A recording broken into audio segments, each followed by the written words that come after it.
This podcast is sponsored by nobody.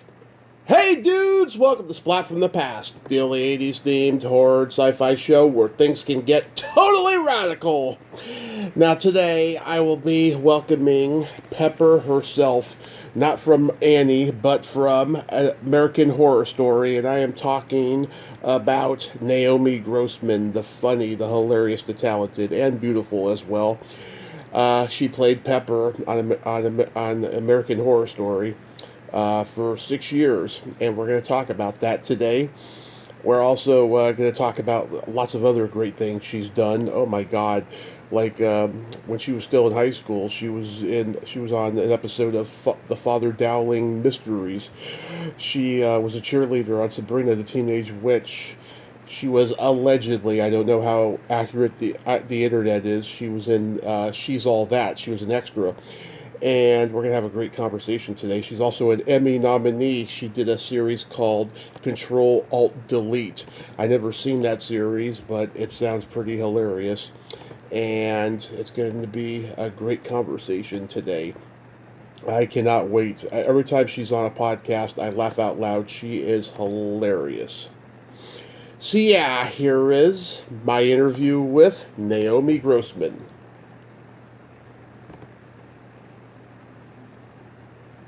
Hey Naomi, welcome to the show. How are you today? Oh, I'm wonderful. How are you? I am fabulous. I can't tell you what a great honor this is. Thank you so much for taking the time today. Aw, of course. So, going back in time, did you gravitate toward acting early on in your childhood? Yes. I was born with jazz hands extended. Yeah, I mean, I've just always sort of been a, performer personality, kind of always desperate for spotlight and attention.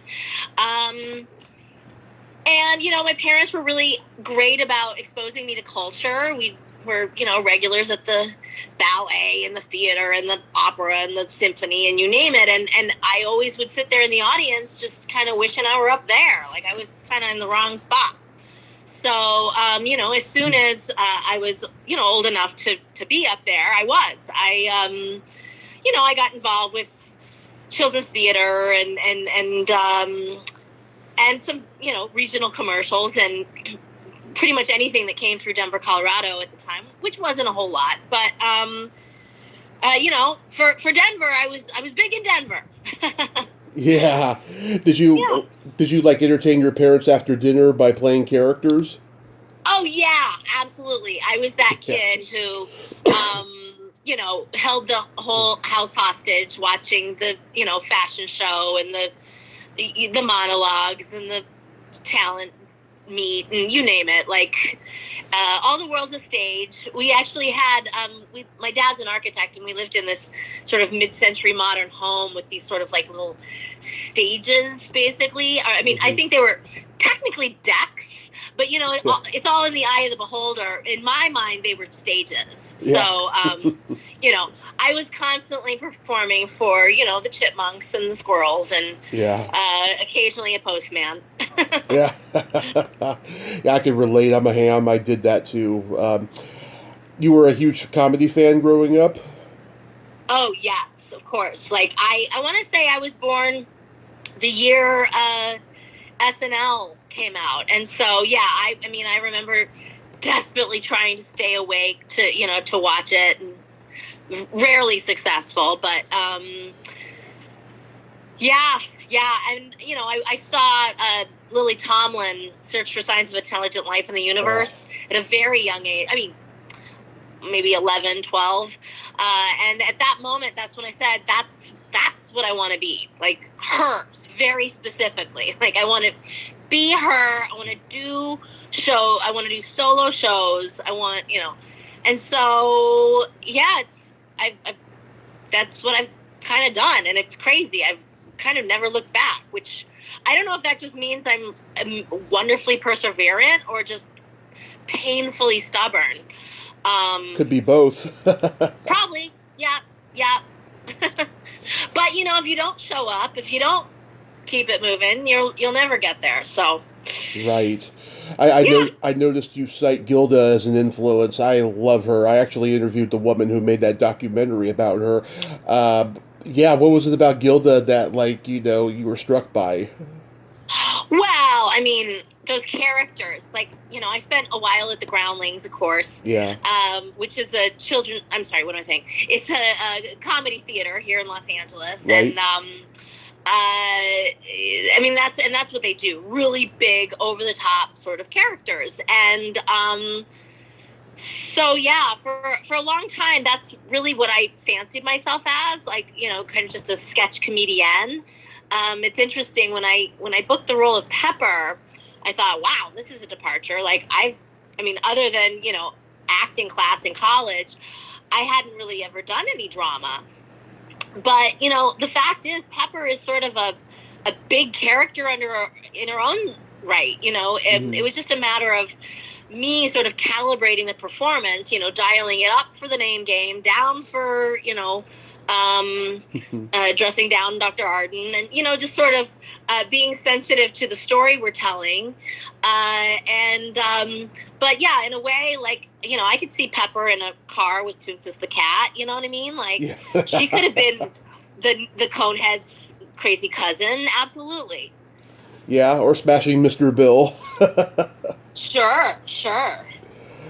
Yeah, I just love Gilda's, love me quality. That Broadway play she did, which turned into a concert movie, Gilda Live, was just so fantastic. Have you ever seen it? I haven't. I auditioned long ago for a Gilda Radner biopic, and I mean, I didn't get it. I mean, I wasn't. Hollywood. There's a million reasons why people get cast and don't get cast, and I don't Right. think I was in a place to get cast for that at the time. Yeah. But the fact is, she's such an interesting character because while she was just such a brilliant comedian, Mm-hmm. she also obviously has a lot of pathos, like, Yeah. between her own, anorexia and, cancer. Like, she had a lot going on. And those are the kind of characters I really gravitate towards, especially Yeah. as I've sort of matured into my acting career. I realize, like, I actually am more than just some, big wigged, crazy 3 minute, character in a sketch. I Yeah. can actually sustain, and I'm not just comedy. That's actually quite limiting. Like, I'm all the things, as we all are, right? I mean, as Right. humans, sometimes, I mean, my favorite parts of my one woman shows, for example, are when it's been, laugh out loud funny for the first however long, and then all of a sudden, record scratch, like, I drop the mic with something super dramatic, and everyone's like, oh my God, I don't even know what to, like, I'm laughing just out of uncomfortability at this point. And that's my favorite part. Absolutely. So growing up in Colorado, did you ski a lot? Yeah. Yeah. I mean, I've stopped,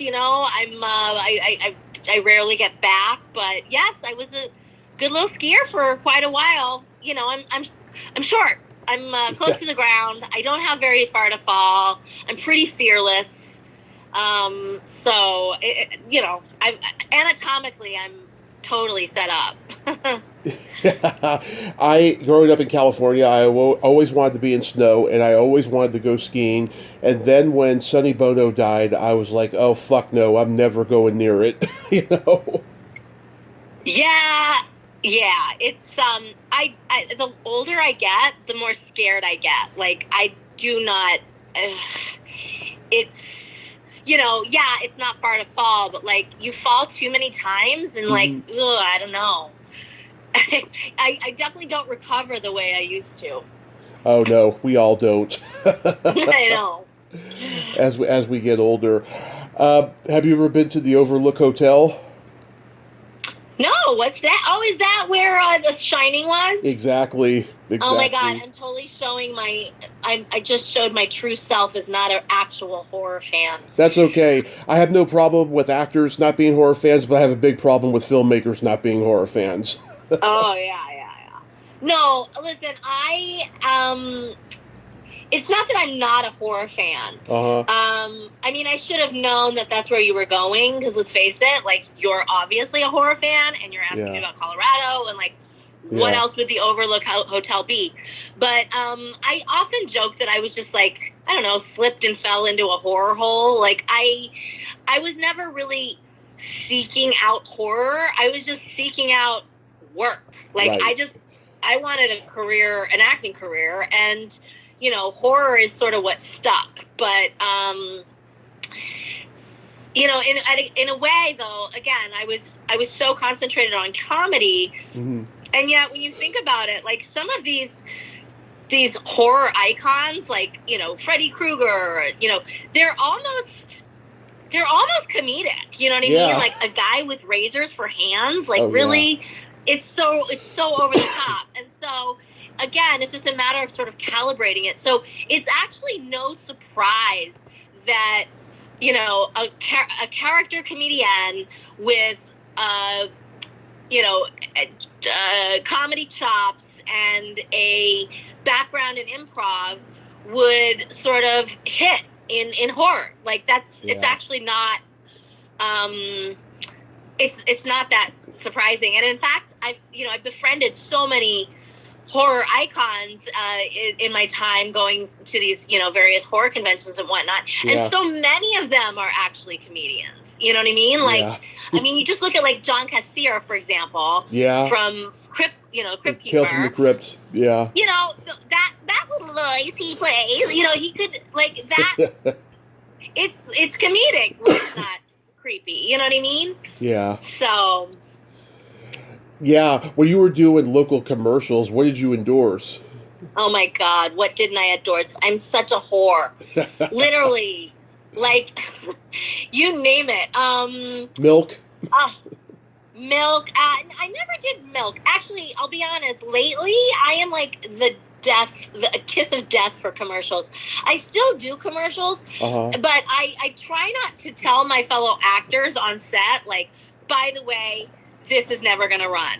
Because, like, the last, I don't know, maybe 5 commercials I've done, the commercial either, like, didn't run, they, the product got canceled, like, there was some, like, literally, like, they went out of business, like, something horrible has befallen every single commercial I've done lately. Like, I did an iPhone, I did a USPS, I did an Altoid, I did a Cheetos. Yeah. You'd never see any of them. It's like, I don't know. It's nice to get paid for the day, but I sure wouldn't mind being, Flo from Progressive. Like, come on. I got a mortgage to pay. Absolutely. So you attended Northwestern University. I can't tell you the amount of actors I've interviewed who went there. I mean, they must have a really good drama department over there. Yes, it is. It's amazing. And yeah, it's incredible. Like, we call ourselves sort of the Northwestern Mafia. I know so many people who, went to college locally here in Los Angeles who say, man, I wish I'd gone to Northwestern. I know more people in Hollywood. Because they're like, I made the mistake of going to USC or UCLA thinking that I'd meet people, but, like, y'all just, graduated and took over, and it's true. Yeah, like, did you have any classmates we would know? Oh, yeah. Seth Meyers was a year ahead of me. Wow. His brother Josh was a year behind me. He's also an actor. He was on Mad TV, among other things. You can imagine, Comedy. Christmas at the Myers house. Yeah. Let's see. Zach Braff was in my class. Wow, Braff. Yeah, Sharif Atkins, who you may know from White Collar or ER. He was a dear friend of mine in the dorm next door. My roommate, Annie Dudek, has been on, I want to say, was it Community or... she's done a million things. She was she was Dr. House's girlfriend for a while. She was in 6 Feet Under. She's, she's everywhere. So yeah, we're a mighty little group. Yeah. So, what year did you move to LA? I moved as soon as I graduated, which was 97. Mm-hmm. And did you go straight to the Groundlings when you got there? No, I wish I had, actually. I wasted some time. I was honestly very kind of entitled, which I think a lot of kids from, fancy universities are. Yeah. Thinking very naively, I was the star of every play. I took that on-camera acting class. I'm ready for my close-up, Mr. DeMille. And it just doesn't work like that. But, it's hard. You see people like, Zooey Deschanel, who also went to Northwestern, in fact, didn't even graduate, and had her own sitcom, before I could even, find a steady waitressing job. So go figure. But so, yeah, I naively bumbled my way, and then realized, like, I was like basically going to the post office every day, sending my headshot out to various casting directors, and I realized, like, if I want to act, I should just act. Like, what am I doing with my life? I'm basically like a full-time, mailer, essentially, Yeah. So that's when I kind of got proactive and started just creating my own material. And, what I mean? So yeah, I wrote my own one-woman show, and then yes, that's when I kind of found myself in the Groundlings, and of course the Groundlings just opened up even more possibilities. Like, then, even once the Groundlings was over, I was still like, well, okay, I don't need Melrose Avenue to do comedy. Like, I have YouTube. I can, just because I'm not there every Sunday, putting up sketches, that's not keeping me from casting my friends and shooting them and putting them online. So, so that's what I did. I was just, I got very, proactive, which, don't get me wrong, like, I'm not sure that it's hard to track, like, did Ryan Murphy Google me, look me up on YouTube? I don't know. But the fact is, it kept me in the game. You know what I mean? Right. Like, it kept my muscles from atrophying, because let's face it, it'd been a while since I'd been in acting class, and so it taught me my own kind of it was my own little grad school, learning how to how I looked on camera, and how to get the best shot, and how they're gonna edit in the end, like, because I was basically having to do all of that. Yeah. I mean, I wasn't just the actress. I was writing, producing, editing, all of it. So were you part of the Sunday company when you were at the Groundlings? I was, yeah. Yeah. Yeah. And who was in your class? Michaela Watkins was the only one to become a groundling in my class. She, of course, she's done a million sitcoms since, but she, of course, went on to SNL. He wasn't exactly in my class, but we just missed each other by, literally a day. Like, I think when I was in, he was out. Drew Droege, who's got, he's made quite the comedy career for himself. I'm not sure if you'd know the other guy, the other people in my class. Dennis Hemphill Jr., Michael Serrato, Brian Keith Etheridge, Scott Spicer. Oh, Catherine Reitman. Okay. Catherine Reitman, who's, of course, Ivan Reitman's daughter. Right. She's the creator of Working Moms. Everyone's gone on to do amazing things. That's why I say I'm not sure if you'd know them, because they're not all super mainstream, but at the same time, Scott had a great stint on The Pick. Brian Keith Etheridge is, like, producing Mike and Molly, or produced, I should say. You know, Michael Serrato was sort of the logo darling for a while. If folks are familiar with that, you know, the Gay Network logo.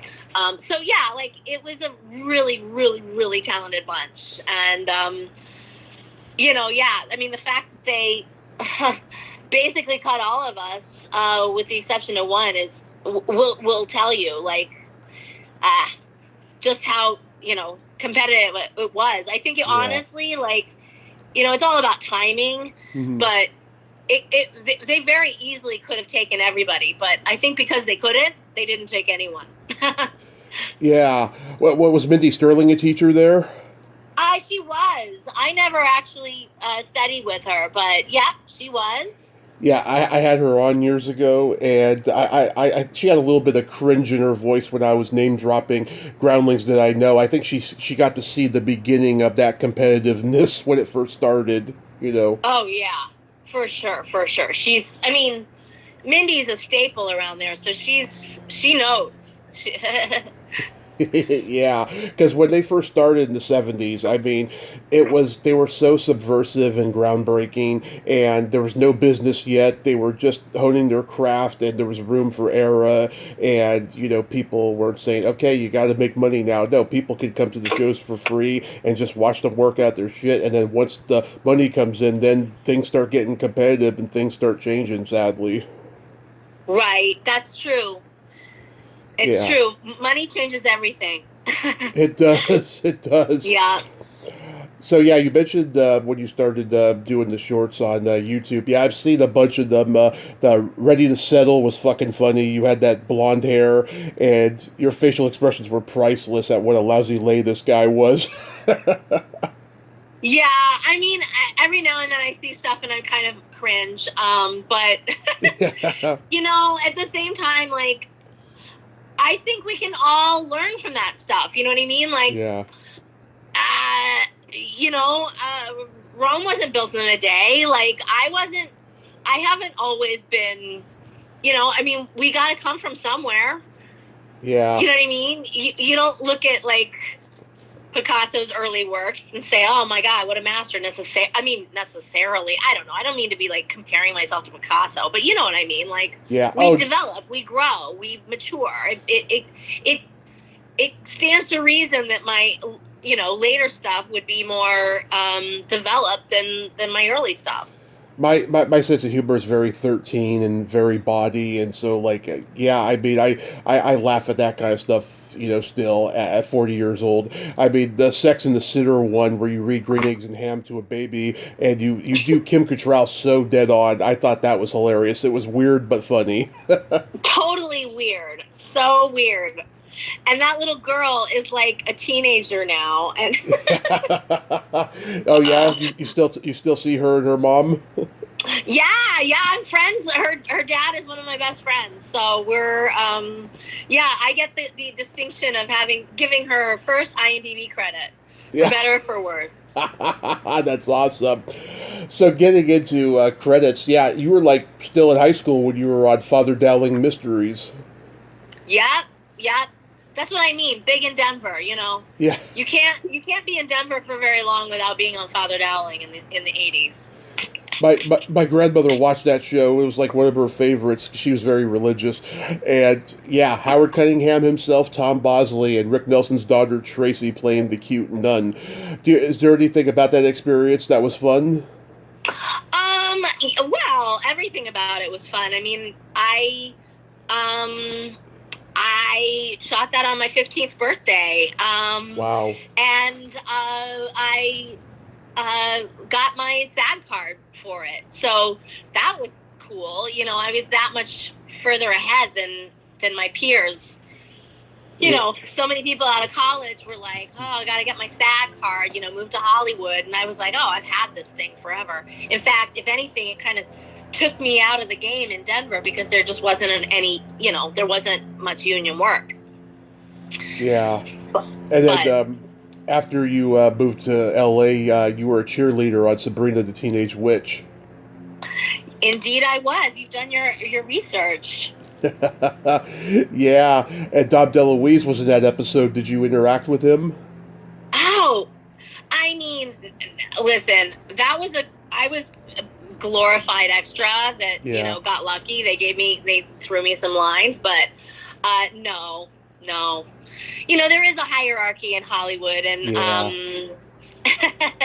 yeah, he was already a legend, and I was, you know, but a wannabe.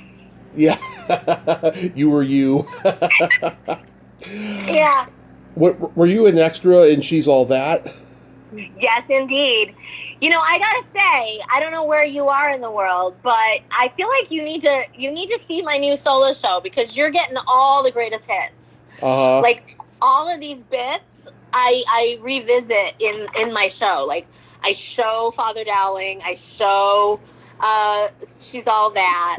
Um, yeah, yeah, it's hilarious. It's amazing how many people have seen that movie and see me in it. And literally, I am an extra. Like, don't get me Yeah, wrong, my extra career was extremely short. Like, yeah, I did not last. They were legit. Like, yeah, you taking up all yeah. distracting from the action, mugging to her heart's content. You need to like just go back to holding, like turn around, and then they see my ass and they'd say, no, no, no, actually, don't even turn around, like just like go away. So I didn't, like I said, my extra career was not very long for this world. Yeah, I mean, I've been an extra in things, and like I got a lot of stories because I saw a lot of crazy stuff. I saw some hierarchy and so forth. But I'm in Modesto, California. Are you going to do the show in the Bay Area? I gotta get up there. Yes, eventually. There's no immediate plans to go there. Hmm. So unfortunately, uh, I wish I could invite you next month, but Yeah. I don't have anything for there just yet. Well, I'll keep an eye out for that. But so getting into American Horror Story, like I'll spare you all the cliche questions you've been asked a zillion times. But I want to say the first time I saw Pepper, I thought it was Jackie Earl Haley. Swear to God. I Because don't know who that is. he was the juvenile delinquent in the Bad News Bears, and then at that time he was starting to become hot again. He was Freddy Krueger in the Nightmare on Elm Street remake, and he got an Oscar nomination for playing a pedophile in some movie. And Oh yes, he was so good. I know exactly who you're talking about now. right, It's funny. I didn't know who you meant until you said pedophile, and then I was like, oh, that guy. Yeah, yeah. yeah, yeah, yeah. We're not saying that he really is one, by the way, people. No, of course, but he was so brilliant in that role. Yeah, so like I saw Pepper and I was like, is that Jackie Earl Haley? Because his career was starting to become hot again. And then I went on the internet and saw this Naomi Grossman. I didn't know who you were yet. And I was like, wow, that is so uncanny. When you got the script for the show, I mean, did you, recognize immediately the brilliance of the show's social commentary? You mean freak? Well, if anything, I kind of almost have to correct you. I never really got the script for the show. Okay. Not until Freak Show. Like, when we were doing Asylum, I would just get the sides that I was in. Hmm. I wasn't actually privy to, the rest of the show.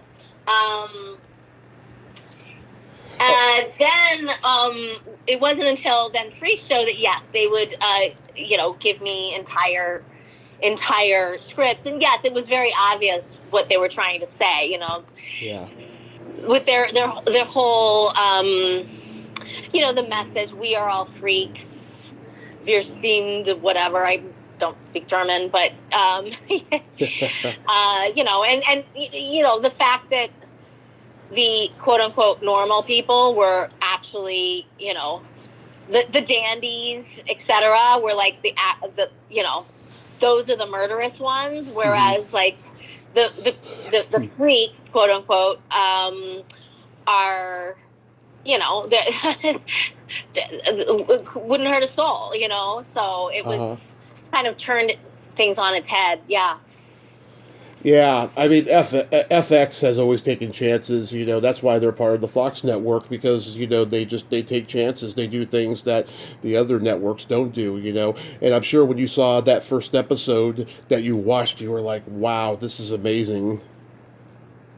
Yeah, I mean, obviously, when I was first cast, I did watch Murder House. And I remember just being terrified in my bed, watching alone on my computer and having just some really, really crazy dreams. I would say, it got better as I continued to be part of it, just because, when you're like, before I could see how the sausage was made, it was quite terrifying, whereas later on I was able to step away from it and be like, I can imagine the key grip holding a Starbucks cup, like, a foot off the screen. Like, it stops being scary. Yeah. Tell me about working with Jessica Lange.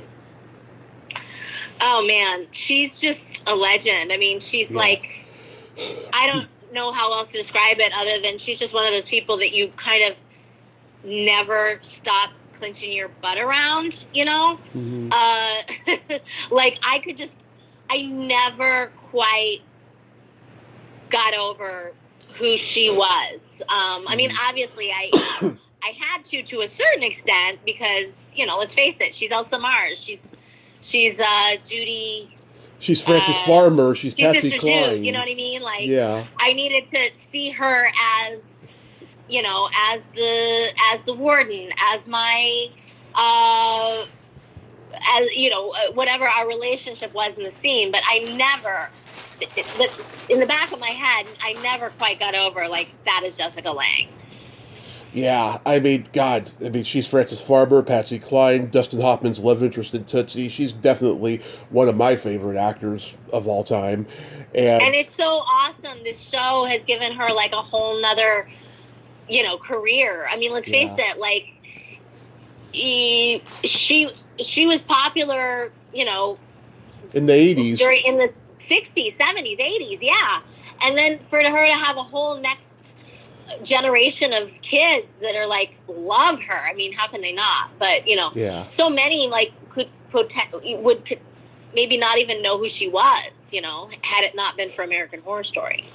Yeah, and she's competing with other actors from her generation, like Diane Keaton and Sissy Spacek, whom she worked with. She did a movie called Crimes of the Heart back in the 80s, and she worked with those three in that movie. But, I mean, TV has opened up a whole new world for her, and so many actors, because back in the day, you either had to be a TV actor or a film actor, and unless you were Michael J. Fox or James Gardner, that wasn't so, Yeah, yeah. And TV actors, certain ones, when they would go on hiatus, they would go do like a low-budget horror or sci-fi movie, and that would be their movie, during hiatus. Did you get any support or any jealousy from the rest of the cast because Pepper became the signature character? Thank you. I never necessarily felt that she was the signature character, but that's lovely that you should say so. Oh, absolutely. No, I didn't.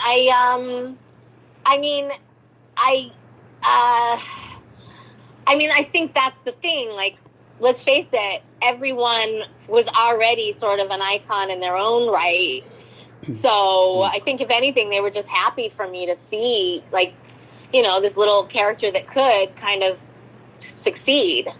Because, let's face it, Zachary Quinto had already been Dr. Spock, and, people had already sort of made their name, and now I was making mine too. Absolutely. Now, I haven't seen Control-Alt-Delete, but I know you got an Emmy nomination for it. Was that a shock to be nominated? Well, yeah, because it was the last thing I was after. That show... I literally it was basically some friends of mine created it, and I believe in them and always felt like this should be a thing, and so I wanted to support them, and so that's why I said, yeah, sure, I'll be in your little your little web series, not knowing that it could ever lead to this. If anything, I thought it might be kind of a backhanded way to get myself a series regular gig. I mean, let's face it, this series, it seemed like a timely sort of, even dare I say, important series. Let's face it, like, there's so few original ideas anymore, and yet we haven't really seen an abortion comedy. And yet the idea is it's. I mean, let's face it. There's so many workplace comedies, from The Office to Cheers, right? Right. But like, why not in an abortion clinic? Like, why not? You know what I mean? There's a comedy everywhere else in the world. Why can't we laugh at that? You know what I mean? Just like I was talking about, and I'm not saying laugh at that, but there's comedy everywhere, just like there's drama everywhere. And so there's right situations to be had in even the most unpredictable places. Right. So in my mind, I thought, this is an interest. This could actually, I could see this potentially even going to air, and so that was my thought. I was like, ooh, let's do this little web series, thinking maybe it'll be much more than that. And in a way, let's face it, it led to an Emmy nom. Yeah, and it's just the beginning from there. Ed Begley Jr. did 5 episodes. He's a great guy. About 20 years. Oh yeah. About 20 years ago, before I even knew I wanted to interview anybody, I used to email celebrities, because their personal emails used to be on their websites back then. And I had a couple emails with Begley. I have at least 2 of them saved that I cherish. And he's a great guy. He's got a book out now. He was good to work with, huh? Oh yeah. And I want to say he was nominated the year after me, if I'm not mistaken, for the same series. Yeah. Yeah. Yeah, I mean, that guy's got over 100 credits, and he's had all these Zelig-like moments in show business. Yeah, and such a kind guy, such a really just down-to-earth, nice dude. Absolutely. You did a movie called The Chair. I know guys who are in it: Bill Oberst, Zach Galligan, Noah Hathaway, all great guys. Was that a good experience? Yeah. Again, maybe not my choice for an evening to Netflix and chill. It's kind of slasher porn. But let's face it, I've done pretty well in that kind of genre, so I shouldn't knock it. Yeah, and it was also Roddy Piper's last movie. Do you have any good anecdotes about him? I don't. I don't. My scenes were. I didn't really work with those guys much. They were mostly all in the jail, and I was like a dream sequence. I was like the mother of the lead, who he only saw in sort of flashbacks. Yeah. So yeah. Consequently, I when I watched the movie, I was like, wow, this is so weird. Like, I have my parts and they have theirs, and we don't intersect much. Mm-hmm. I saw Just Swipe recently. Oh my God, I never thought Jodie Sweetin would ever do something adult like this. Was that fun? That was during the pandemic. I haven't seen that. I have no idea what it's like. Mm-hmm. I just know we were all so desperate to do something, anything. Yeah. We'd all been holed up in our houses forever at that point. So. Yeah, I figured that. I was like, is this a pandemic movie? Because I had heard people were shooting things on Zoom, but I hadn't seen anything that was Zoom-like, and I quite frankly didn't want to, but I stumbled upon this, and I was like, this is pretty funny, Oh, good. I'm glad it wasn't too bad. No. So, you still do the horror cons? Yeah, for sure. I'll be at the Northeast Comic-Con in up in suburbs of Boston. And then while I'm there, I'm actually going to do my new one-woman show, American Horror Story, in Arlington, Mass, at the Regent Theater. So that's why I was asking, where are you in the world? Because I get you to the show. Yeah, like I said, you come to the Bay Area, I will definitely be there. What is the craziest thing anyone has ever asked you to sign?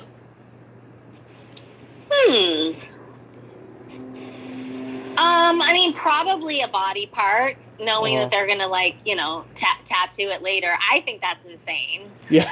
I mean, I can barely, I put this dress on and I've already decided I hate it. So I'm going to have to, change out of this already. Like, imagine, that's why I don't have tattoos. Yeah. I can't change out of it if I don't like it. Yeah, I mean, people have told me, especially the horror people have told me, they get asked to sign, penises and belly buttons and so forth. Oh. Yeah, it could be kind of crazy with the horror fans. Me, I was going to say, I've done body parts, but not those specifically. Okay. Yeah, I mean, I stick to the 8x10s and the posters and DVD covers, so forth, so I would never do the body part thing. I'm sure you get starstruck when you meet your heroes at cons. No, I don't meet my heroes at cons very often. I mean, just because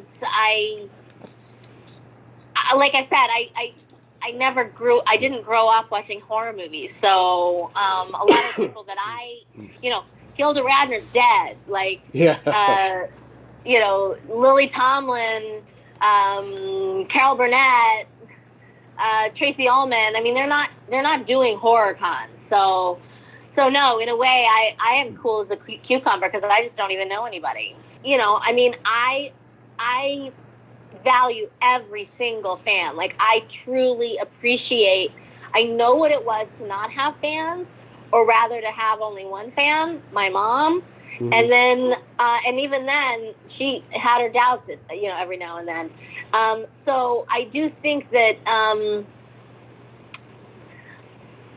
I don't take anyone for granted, and I do think that is something that's easy to do when you're a child star. Like, yeah, children tend to be kind of consumed with themselves anyway. I mean, let's face it, they cry and then they get fed. They throw up and they get burped. Like, people are used to sort of catering to their every whim. And imagine when you're a child star, I can only imagine it's even worse. So, like I said, I didn't have anybody catering to me for a very long time. So I appreciate every single one who does. Yeah. I listened to the Storyworthy podcast. You've been on there a few times, and I know this is a one-woman show story, but you not too long ago hooked up with a fan.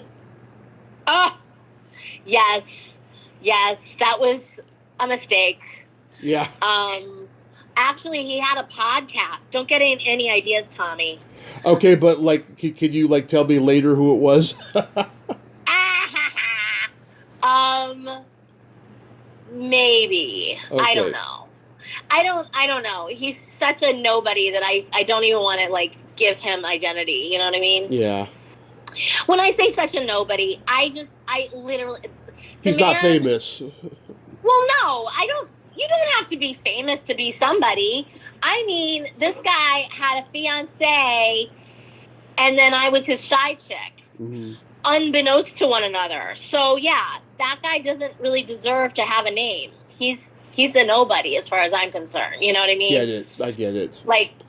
Yeah, he's dead to me, and so he should be dead to you too. Okay. But it is a pretty funny story. That's true.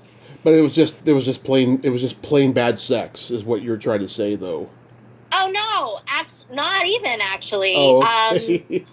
No, it was not. It was deceptive and untruthful, and and therefore really uncool. I think Well, I have my own theories about that, but I don't think he ever thought that he had a chance with me. I think he was, punching above his weight. And when all of a sudden things started to progress like they did, I think he was like, oh shit, what do I do? You know what I mean? Like, do I cut it off with my betrothed? Because that seems awfully extreme. But at the same time, I don't want to cut it off with Naomi either. Like, I mean, I'm pork and pepper. That's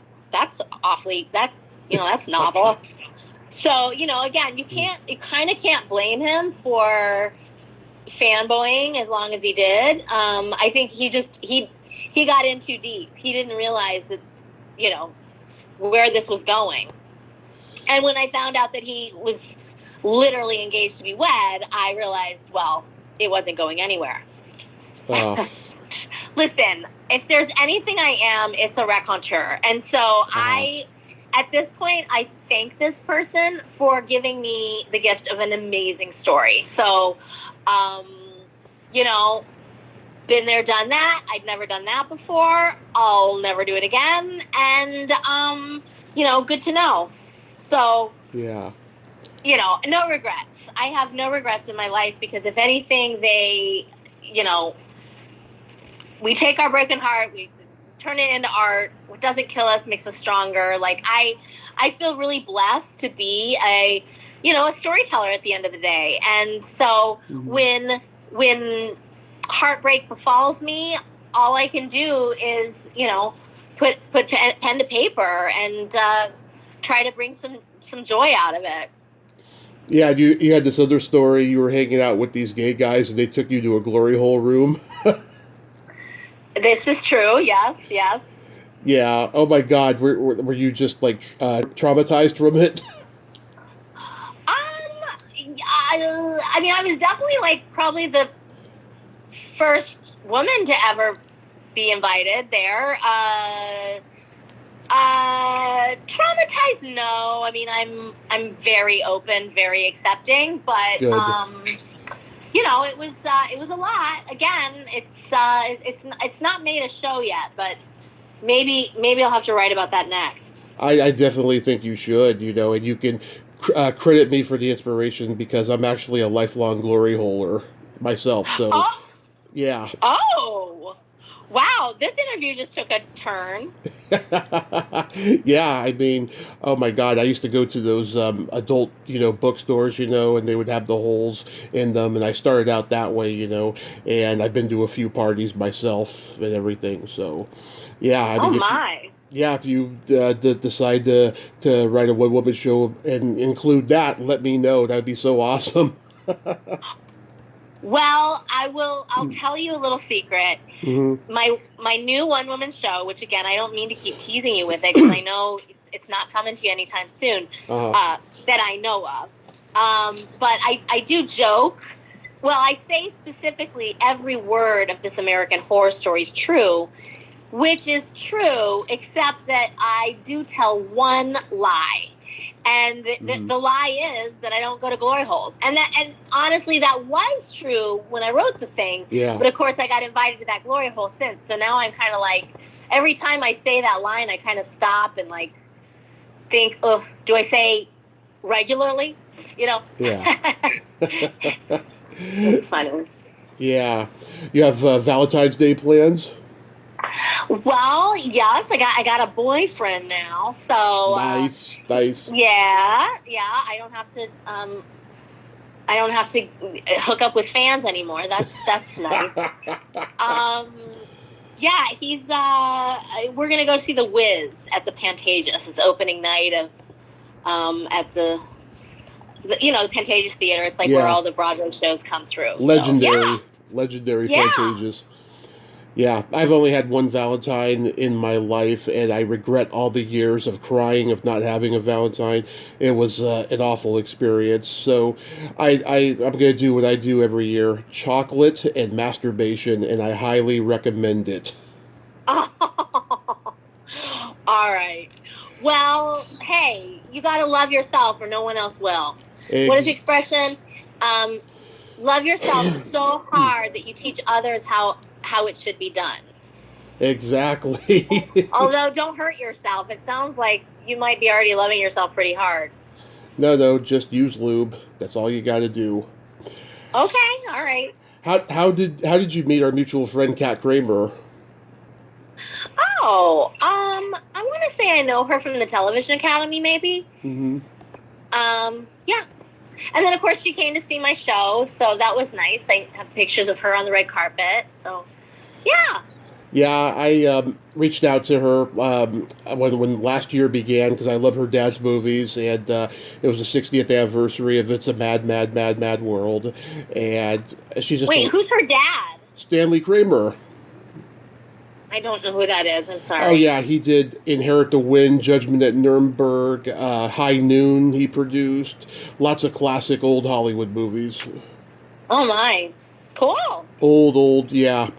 And she connected me with the legendary dancer Barry Chase recently because they did a screening of It's a Mad, Mad, Mad, Mad World back in December. Yeah, she's just a wonderful lady.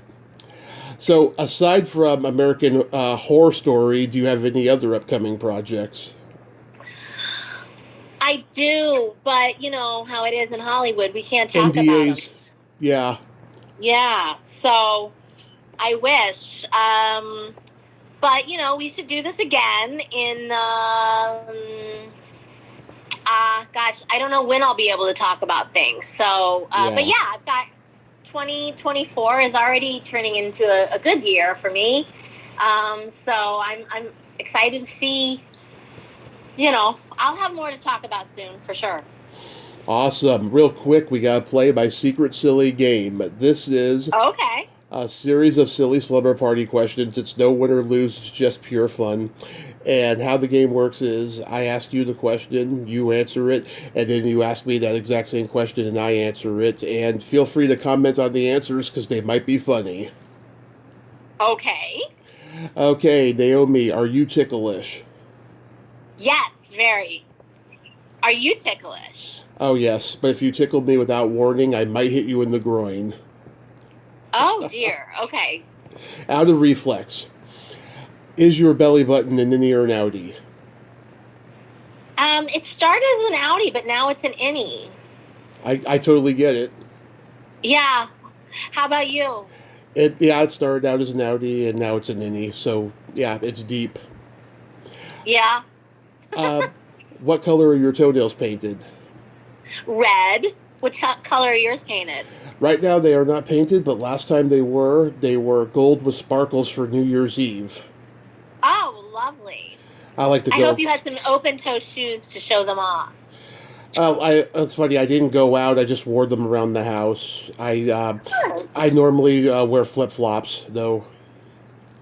Well, it's good. You gotta, again, all you gotta look good for is yourself. Yes. What would you say is your best personality trait? That's hard. I think I'm fun. You are?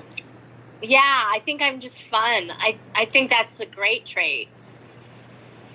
What about you? I have empathy and no filter. Ah, nice. I'm a Gemini, so what can I say? Right. And Love then, it. and then my favorite question, is there a stinky smell that just makes you gag? A stinky smell that makes me gag. Ugh. You know, I mean, there's so many things that, like, maybe not smell so much as taste that, like, white chocolate, I cannot with white chocolate or Red Bull. And it's all because, like, I have history with these things. Like, I was a Red Bull girl, and I drank so much of it for a while that now when I even to smell it, I'm like, oh, you know. White chocolate, too. I was in a play where I had to hold a bar of soap in my mouth, which, of course, was a bar of white chocolate.